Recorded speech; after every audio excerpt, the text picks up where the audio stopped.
துயரம். இதுவரை நடக்காத துயரம், இனி நடக்கக்கூடாத துயரம்.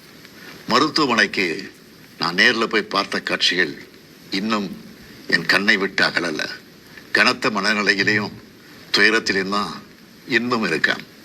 செய்தி கிடைச்சதும் மாவட்ட நிர்வாகத்தை முடுக்கிவிட்டு எல்லா உத்தரவுகளையும் பிறப்பித்த பின்னாலும் என்னால் வீட்டில் இருக்க முடியல. உடனே அன்னைக்கு நைட்டு கரூருக்கு போனேன். குழந்தைகள், பெண்கள்னு 41 உயிர்களை நாம் இழந்திருக்கிறோம். இறந்து போனவங்க குடும்பத்துக்கு தலா 10 லட்சம் ரூபாய் அறிவித்து அதை உடனடியாக வழங்கிட்டு இருக்கோம். ஹாஸ்பிட்டலில் சிகிச்சை பெற்று வர்றவங்களுக்கு அரசு சார்பில் முழு சிகிச்சையை வழங்கி வரோம்.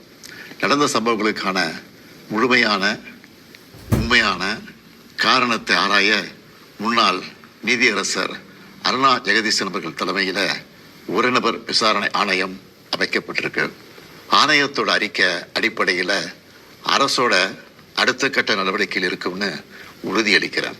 இதற்கிடையே சோசியல் மீடியாவில் சிலர் பரப்புற வதந்திகளையும் பொய் செய்திகளையும் பார்த்துட்டு தான் இருக்கேன். எந்த ஒரு அரசியல் கட்சி தலைவரும் தன்னோட தொண்டர்களும் அப்பாவி பொதுமக்களும் இறக்கிறத எப்பொழுதும் விரும்ப மாட்டாங்க. இந்த சம்பவத்தில் உயிரிழந்தவங்க எந்த கட்சி சார்ந்தவங்களாக இருந்தாலும் என்னை பொறுத்த வரைக்கும் அவங்க நம்மளோட தமிழ் உறவுகள்.